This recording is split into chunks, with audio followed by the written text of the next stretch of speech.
Untitled Revisionist Western Project. Chapter 4, The Last Horizon, by Pseudo-Anonymous. The cheering lasted only a heartbeat. The roar beneath the platform deepened until every loose stone in Blackridge began to dance. The wooden dais splintered. The mayor stumbled backward, clutching at his ridiculous golden codpiece, as if wealth itself could anchor him to the earth. The pit erupted, not with fire, with light.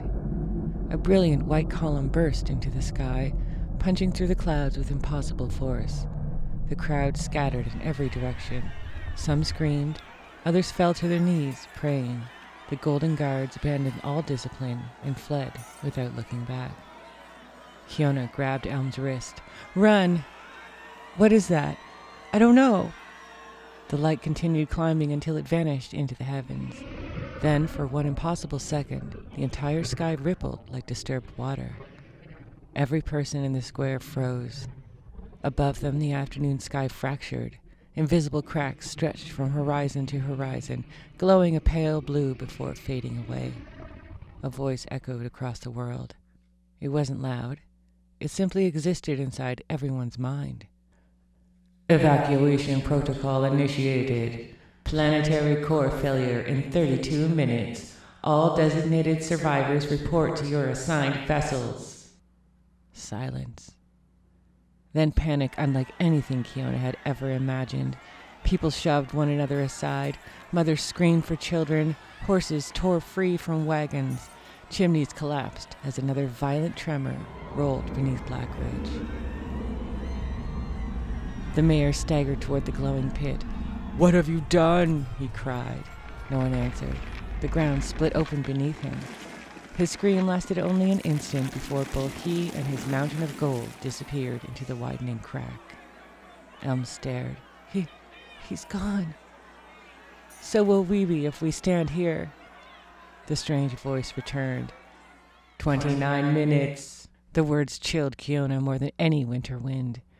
"What does planetary core failure even mean?" Elm whispered. Kiona looked toward the horizon. Eden's Drift.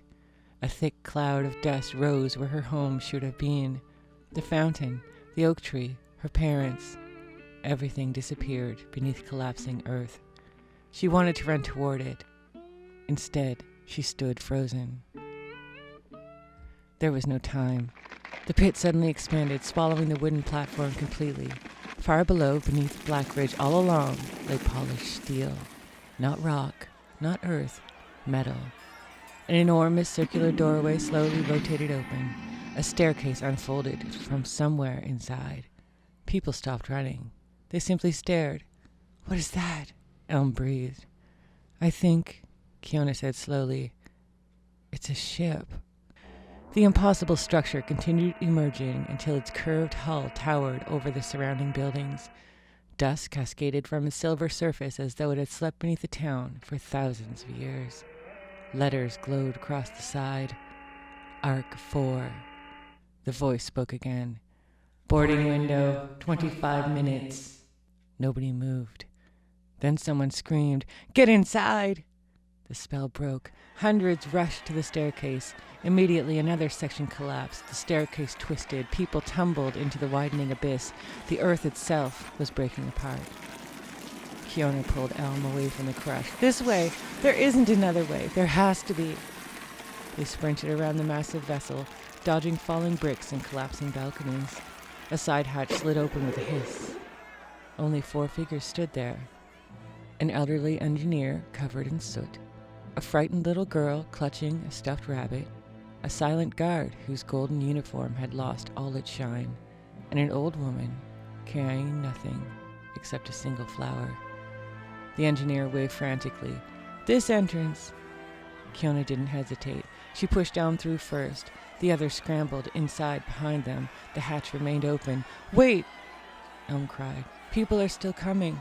They're too far. We have to help." Another quake answered for him. The street between the hatch and the fleeing crowd tore apart.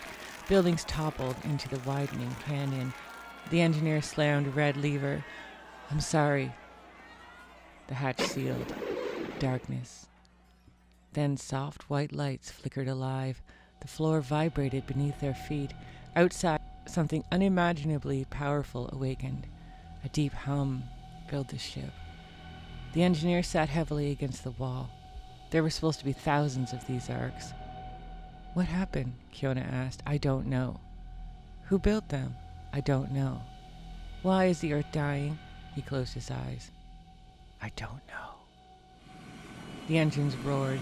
Gravity pressed them toward the floor. Without warning, the ship shot upward. The acceleration stole every breath from Kiona's lungs. Blackridge vanished beneath them. The smoking factories became toys. The winding roads became threads. The rivers became silver scratches across the land. Then the clouds swallowed everything. The little girl quietly began to cry. Nobody spoke. The blue sky darkened into black. Stars appeared. Kiona had never imagined there could be so many. The ship finally slowed. A massive window at the front brightened. The survivors drifted toward it in silence. There were only 6 of them. Kiona, Elm, the engineer, the guard, the old woman, the child. Below them floated the earth, not flat, not endless, a beautiful blue sphere wrapped in white clouds. Kiona reached trembling fingers toward the glass. That's our home, Elm whispered. For one perfect moment, the planet looked peaceful, untouched, alive. Then a brilliant line of light spread across its middle. The oceans boiled into steam, continents cracked apart. The glowing fracture widened until the entire world burst outward in blinding silence. Mountains, cities, forests, Blackridge, Eden's Drift. Everything became a storm of fire and stone racing into the darkness. Kiona watched until there was nothing left but drifting fragments reflecting distant starlight. Home was gone. No one cried. There were no tears large enough for the end of a world, only silence and the endless stars waiting ahead.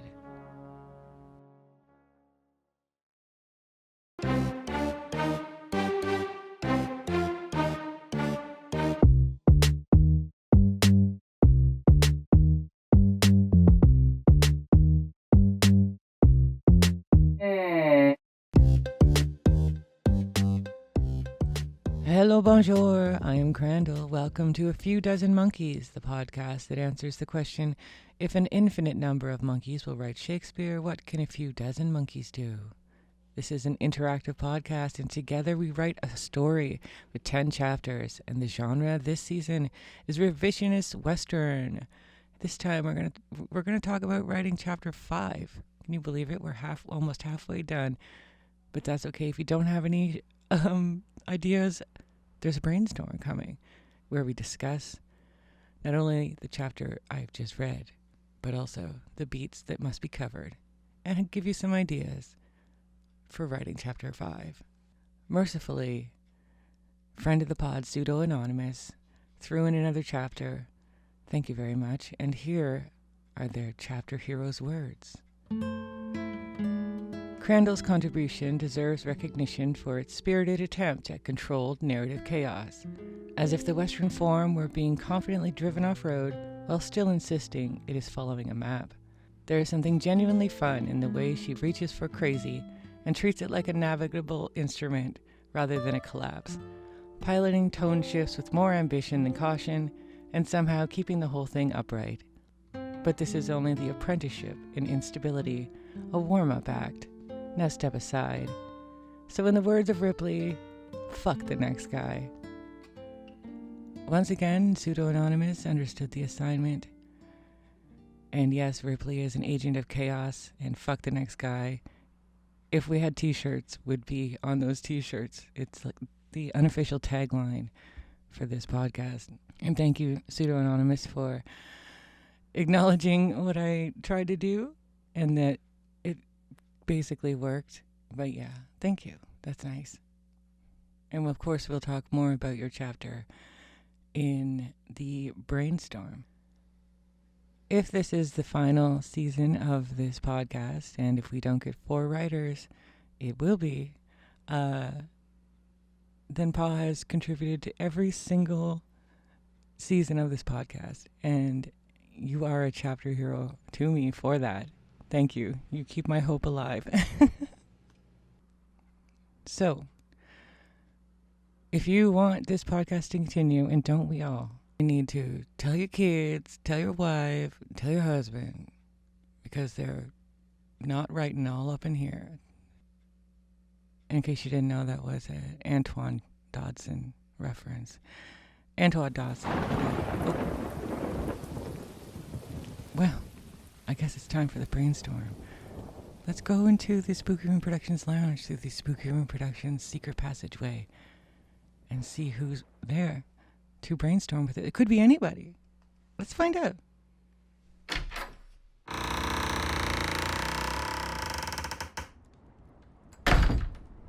Here we are in the Spooky Room Productions lounge. Hello, Ripley Stonebrook. I see you. Look into my eyes. No. Come on. No. What are you afraid of? It's hot as hell in here. My eyes I don't want you to do see my with sweaty eyeballs. Oh. They're weeping. I see. Weeping. How are you? I have sweaty ties. It's really hot today. It's like 30-something degrees. Thank God for pee-pee. Hideous. Pee-pee. I love pee-pee. Pee-pee is our air conditioner. Our cousin traveling Matt, who maybe doesn't travel so much anymore. But still, we still get postcards. Yeah. That's a whole story in itself, everybody. And we call it pee-pee because every now and then it says pee, and then you got to drain it. Okay, so how did you like the chapter? Well, it was a great story, and I love the fuck the next guy. Yeah. I never care. It's wonderful. I love to see where it goes. It's great. And it leaves us lots of opportunities because we don't care what happens. We're just going to hit the next beat like nothing happened. Yeah. And wherever it takes us, that's where it takes us. And that's the whole point. It does remind me of the end of Planet of the Apes. And you're like, damn, you all to hell. Or you blew it up. Or the beginning of Hitchhiker's Guide to the Galaxy. Yeah. Where the whole planet is exploded. Yeah, for the freeway or whatever. Yeah, exactly. It's been like 20 years since I read that, so. But I remember enjoying it. It reminded me of that because the first thing I thought was like, oh, what we'll do is we'll just have a railroad coming through the Oh, wait, that's Hitchhikers. Okay, we can't do that. Why not? No. Fuck it. Nuh-uh. All right. With new things. All right. So do you have? Were you surprised? I don't know how else to lead into that point. Well, first I'll say, wonderful as always. I loved all the randomness, the craziness. We'll have a wonderful time with it. But there was one small strange detail. Now, do you remember during the horror series that they specifically referred to, and this was pseudo-anonymous, specifically referred to the green glow of the Radio Shack Tandy color computer? Yeah. Yeah. Which was a computer that I had. Okay. And I was like, oh, that's weird. That's a weirdly specific A lot of old personal people. note. A lot of old people had that computer. That's true. But I also had a similar note for this one. Okay, let's go. Now you notice the group of people that go into the ship, and we're left with the engineer, the other person, Yeah. and a small girl holding a stuffed rabbit. Yeah. You didn't notice anything strange about that? No.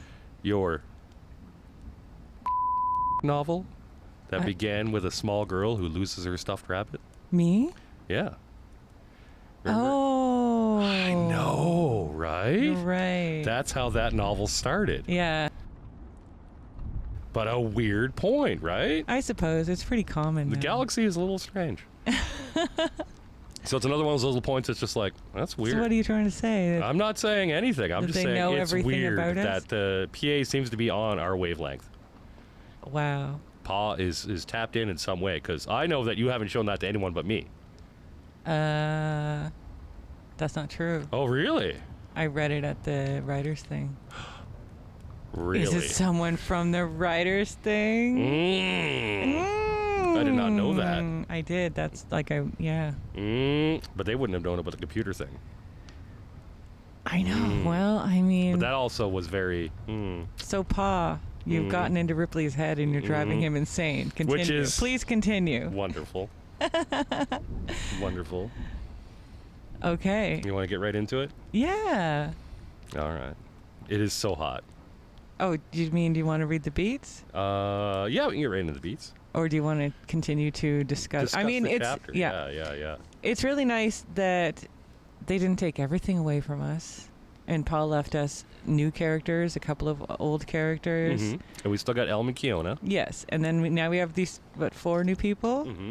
Fantastic. And Yes. I thought it was really funny that whenever anyone asked anyone a question, they said, "I don't know." But the engineer seemed to kind of know what was going on, and it was like, was this an engineer like that's from the town, or is this an engineer that knew what the ship was? I think it must be an engineer that knew what the ship was. I think, and then didn't it say somewhere that there was like a bunch of ships? Yeah, and he was like, yeah. So it sort of felt like, is this a thing that was like 1,000 years ago, left all these ships, and then all of a sudden they're coming alive, and nobody knew until now, or was this just part of the world? I'm gonna guess it's part of the world, right? Yes. Must be. Yes, and it was like a coincidence that it went off when Centauri. But everyone else was like, what the hell's going on? What does that mean? Oh. They weren't like, oh no, we have to get to the evacuation ships. I think Paul just wanted to fuck everything up, and that's true. They did. And so we get to decide which it is. Thank you. Thank you. That's the best part about insanity. It's just thrown all out there, and you're like, yeah, pick the parts you like, yeah. But they could have been an asshole and just killed everyone and not even left us a couple. So it's and nice also that they even gave us a bunch of other ships. A few new characters, and different ships and all of that stuff. So, they certainly showed us what they got, and I really love that. And that it's interesting because they said that the crowd was going towards the front of the ship, and that these people went into the side of the ship. And then they're looking at the window, et cetera, et cetera. But are we to assume that all the other people are still on this ship as well, but just in a different part of it? Oh, I thought they were all dead. See, but why were they all rushing towards it seemed like there was a door at that side. Oh, okay. Oh, maybe if you go in... Let us... Maybe if you're in that part of the ship, then you're processed into food. This is the thing. Like, what does it mean? All right, but you know what? And this is a great example of someone who did whatever the fuck they wanted. They still covered the beats. I was stuck on irrevocable violence, where the rules of the West have officially broken. Well, they're fucking broken now. It was fantastic. Oh, okay, here we go. Okay, so hundreds rushed the staircase. Immediately, another section collapsed. The staircase twisted. People tumbled into the widening abyss. And so widening abyss sounds like that they fell into a hole. Yeah, like they were supposed to go to the other hatch, and that didn't work out for them. Yeah. There you go. So I guess we're given some clues. There we go. Yeah. So fuck all those guys. Fuck all of you. Yeah. Fuck the next guy. Yeah. That's awesome. Anyway, now do you want to read the beats? Well, I just want to say that we were like kind of saying, we'd really like if Paul could just rolled in and fucked with everything. That would be great. So now, are we just going to make it horny and get Moa to come in? Or are we just like, what's going to happen next? Just as a fuck fest on the ship and get Moa to write the next one? Well, let's not include the little girl in the fuck fest. No, that'd be ridiculous. Moa is not going to do that. No, that's true. Very classy, actually. Moa is very classy. It's true. Classy. Yes. You want to get to the beats? Yeah, beat it up. We got a lot to do. All right. So for chapter 5, what do we got to do? All right, we got The Long Walk. The characters are hunted or forced into a grueling journey through a hostile landscape, the desert, a blizzard. Nature is just as much an enemy as the antagonist. Well, that's fucking done. Well, no. Well, no, we're in space. But they're in a huge ship in space, which will become the grueling journey through a hostile landscape. The ship itself could be hostile. Yeah. Or... it could be run by a fucking clanker. Yeah, that would be good too. Go ahead. Because it did just come up on its own. So, they didn't decide that the ship was happening. The ship was happening on its own, and everyone just got on. So there could be that. Also, there are multiple ships. Yeah. So perhaps once all the ships get into space, there's like thousands of ships around the Earth. Maybe they all go into space and then connect together into a big space... Super ship. Super fortress or super ship. Mega ship. Yeah. Which is now connected by a bunch of weird doorways and hatchways, and now it's a whole new world, and everyone's sort of roaming around trying to make their own laws and figure out what to happen next. Yeah. And you know what else? No. There is another plot point, so I have to read it. Yeah, exactly. I don't want to get into it. Half The of hollow the- victory. We have to do half of it. Half of the hollow victory. A confrontation occurs where the hero wins a small battle, but loses something vital. Their horse, their gear, or their moral high ground. They realize their old skills aren't enough. Well, that's easy. Okay. Like, during whatever crazy shit's happening and while they fight each other on the ship. But what I was thinking, Go ahead. the company that wants to make the railroad Yeah. decides, wouldn't it be great if we had a way to travel between the ships? A railroad, as it were. You just Decide to want make one within the ship. You just want a space train. And they're going to make a space train inside the ship connecting these various ships. Okay. And then they're like, well, which ships should we connect to each other with our massive railroad made with money and golden cod pieces? Yeah. Fucking men. Literally, like, the men just start trying to take over and reestablish their power with their money, which doesn't mean anything anymore. And they're like, no, we still have power. Okay, so let's get practical. So we open this chapter where? What are we doing? So they're all in space. Pretty much where we left off. Yeah, Are looking at the they- screen, we're like, holy shit, the Okay. Earth. The Are- Earth. Are we introducing everybody or? Yeah, we'll have to have like a quick paragraph where everyone gives their name and shit. Okay. Yeah, which is easy. Big I mean, bag. someone could run away and hide in a corner and cry and not talk if you didn't want to give everybody names. Yeah, but something like most that. of the people have names already. We got Kiona, Elm, the engineer, No one else. and a little girl. Those are not names. What, Kiona and Elm? Kiona and Elmar, but no, I'm Yeah. just saying. Okay, you're right. There's only 4 people. Is it just the engineer and the girl? Is that it? No, the engineer, the girl, the Oh, old it's lady. an old lady with a flower. And there's one more person. I forget. We have to look at this. Let me look it up. I'm looking. Let me look it up. Okay. Oh, okay. We got Kiona, Elm, the engineer. Okay, it says an elderly engineer covered in soot, a frightened little girl clutching a stuffed rabbit, a silent guard whose golden uniform had lost all its shine, and an old woman carrying nothing except a single flower. Mm-hmm. So there you go. There we go. There we go. It's not that many people. Like I had a whole bus full of people I had to name in my chapter, so you could do it. You could do it. I'm the only person in the world who can't name people, okay? I'm the only person who has trouble with that. We come back, everyone's in the ship. Everyone's like, oh my God, what the hell? Does the engineer know what's going on? Because now, I would say- obviously people are going to be like, what is happening? Mm. I would say the engineer knows what was supposed to happen. Okay. That gives us some leeway for, some fuckery down the road. Yeah, maybe he doesn't know the whole story Yeah, or yeah. whatever. He knows their ships. He know- They were going to leave if something went bad, and that's about it. And then something, I guess. Maybe something went he bad. knows. I know how to work some of these controls if I fiddle with it a bit. Let me jiggle this doorknob. Wait. Just give it some more jiggles. He's covered in soot. Mm-hmm. I assume just from. Do you think that means he's from Black Ridge? Yeah, he was probably working a day job when he was that ship job can't take all the time. Or maybe like it's a coal-powered spaceship. Oh, I love that.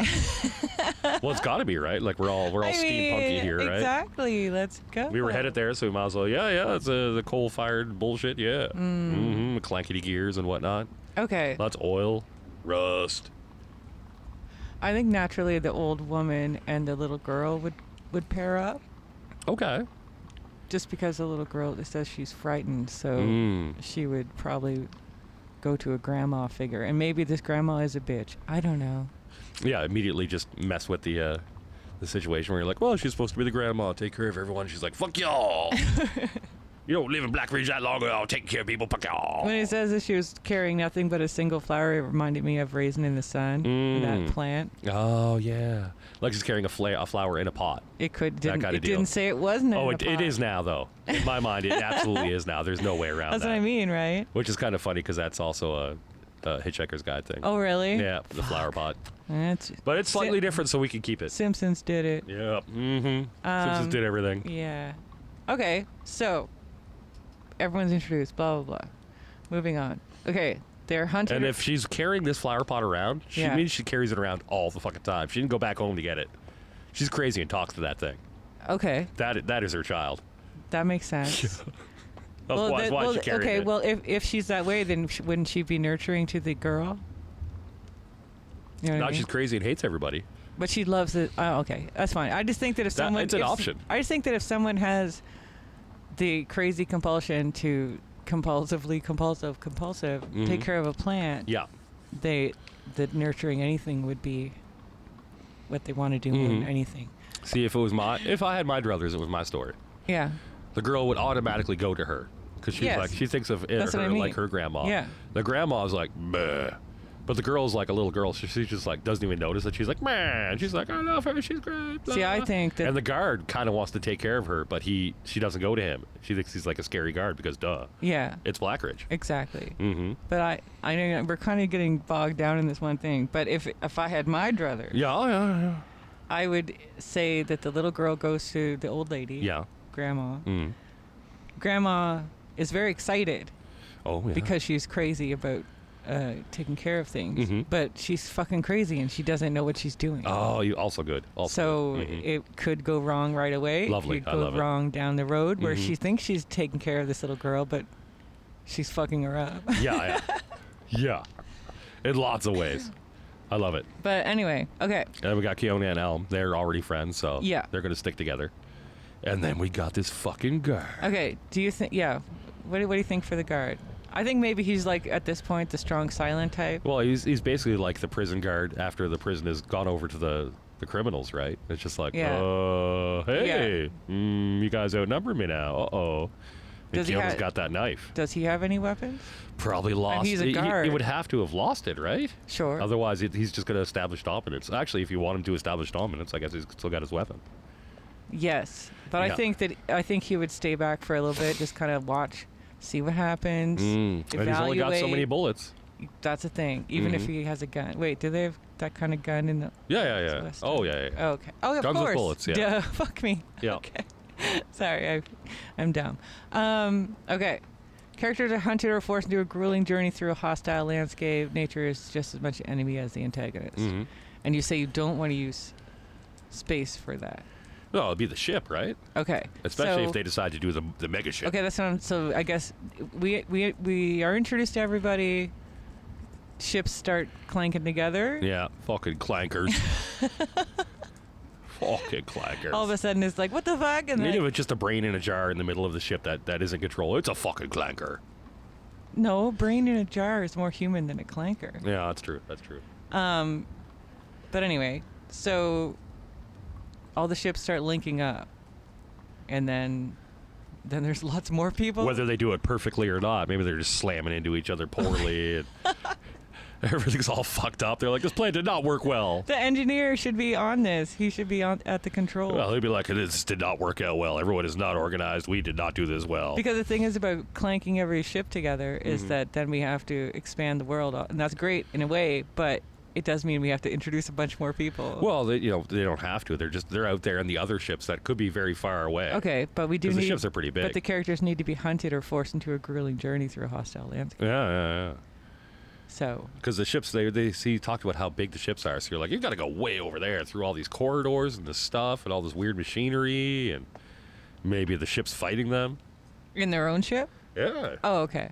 Fucking clankers. Yeah. Especially if it's like the clanker ship is all like, men must be in charge. Women, you go to the breeding floors. It's like, I don't want to go to the breeding floor. It's like, go to the breeding floor. Breeding floor. Oh, you're trying to Fucking tempt men. You're trying to tempt Moa to come back. I see. Oh, I see. Yeah, you're right. Yeah, you're like the breeding the breeding floors. Yeah, the space cowboys. And we have the guard. We could use the guard for breeding. I'm just saying, the space cowboy could show It could up. be the guard and Elm and people from other Fiona. ships. Okay, are we linked to other ships or not? I'm saying we link to other ships just so I can get my railroad back in. Okay. And then it could be like, we want to have the control of how we move through the ships and who's got the best resources and what did we bring with us. Yeah. No, that's fine. I'm just trying to organize it. Okay. So a confrontation occurs where the hero wins a small battle but loses something vital. So that could be the kid gets killed. Oh my god. The old lady could drown it.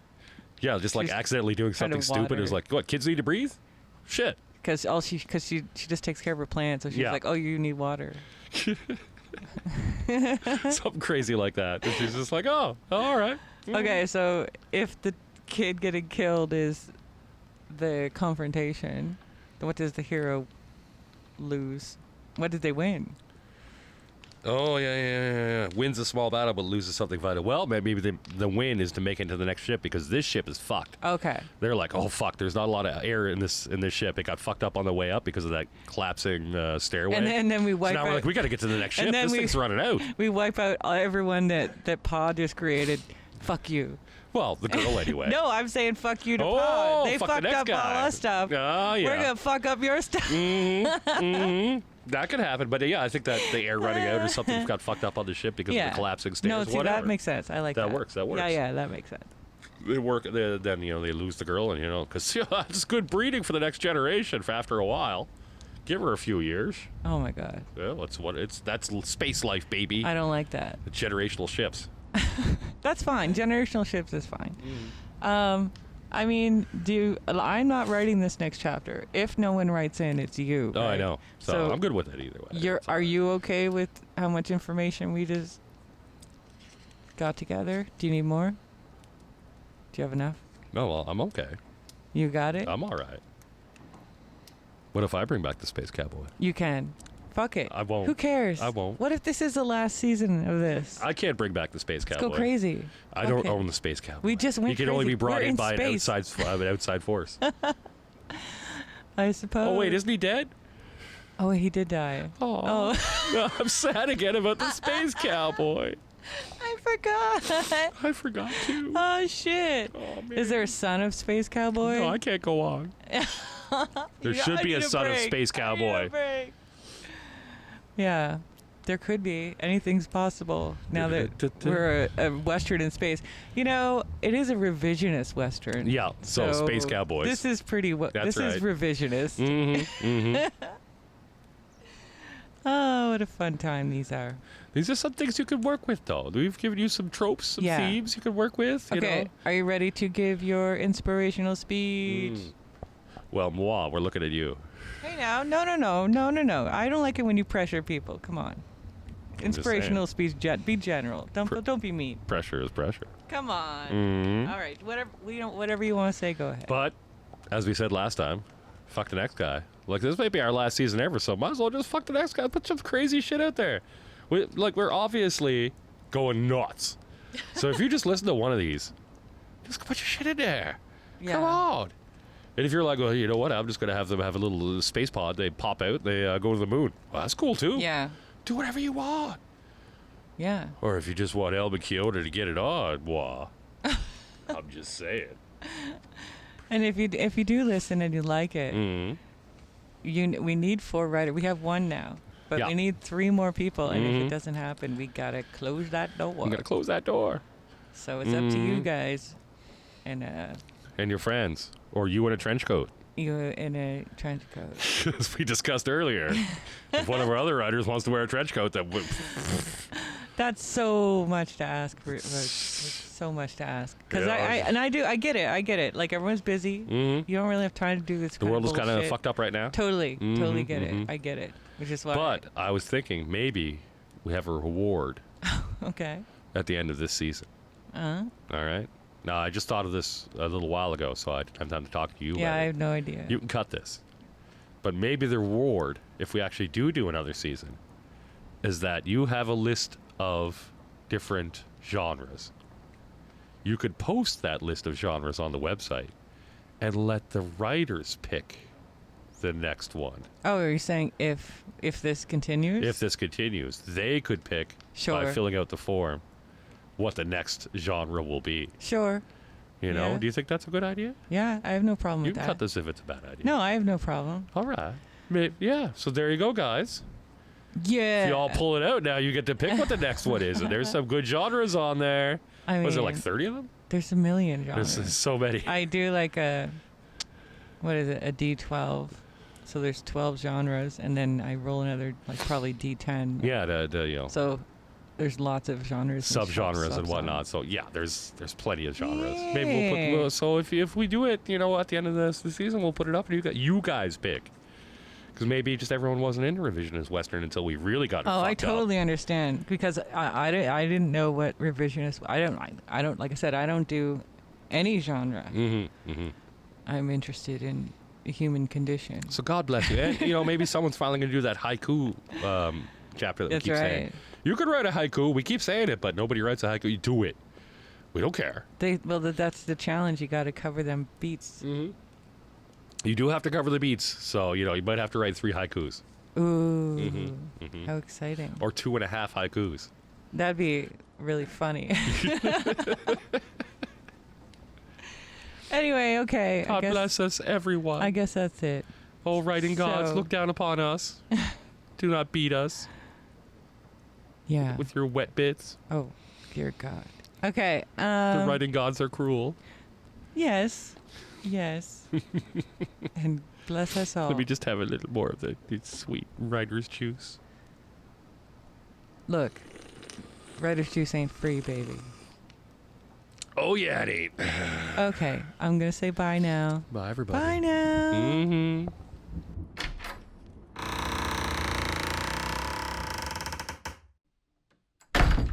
Wow.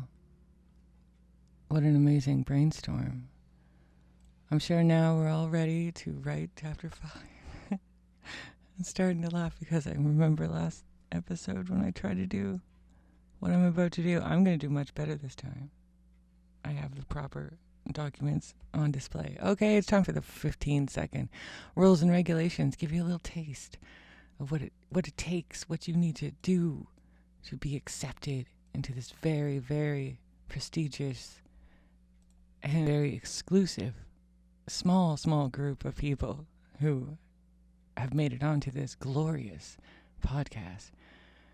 If you want to know all of the rules and regulations, there's linked everywhere. It's on the submission page. You can also go to spookhumanproductions.com and go to the A Few Dozen Monkeys page and go to the submission page. Okay, here's a 15-second R&R right now. Every podcast, we read a chapter. Each chapter has a 1,000-word limit. Any form is fine. Keep things R, please. And I don't edit a thing. Research is optional. There's a random draw of qualified entries. There's no AI, please. Beginner's luck is this. Okay. That's loud. So, there you go. I did it that time. Yay. I should also say there's no sign up. You don't have to give me your email. There's no reading fee. It's all free. It's just a form on a web page. There's also no payment of any kind at any time, except the absolute joy of knowing that you made Ripley very happy. And that is worth more than all the golden cod pieces in the world. Okay. And now finally, before I give you the dates of when I need your submission, we have our author quote. This season, of course, we found some author quotes from some revisionist Western writers. This time, we'll hear from Larry McMurtry. Mr. McMurtry says, I've never mapped out a book ahead of time. It's important to me to leave a little space for serendipity. Most of my books start with an ending, then I go backwards and write towards the ending. Thank you, Mr. McMurtry. That is something that we definitely all needed to hear. And I kind of feel that way. I am a person, I cannot. If I outline something completely, it's like it's already written and I don't want to write it anymore. It's weird. Ripley is the opposite way. Anyway, now for the all-important dates. Anyone, everyone, except for you, pseudo-anonymous, don't you dare. If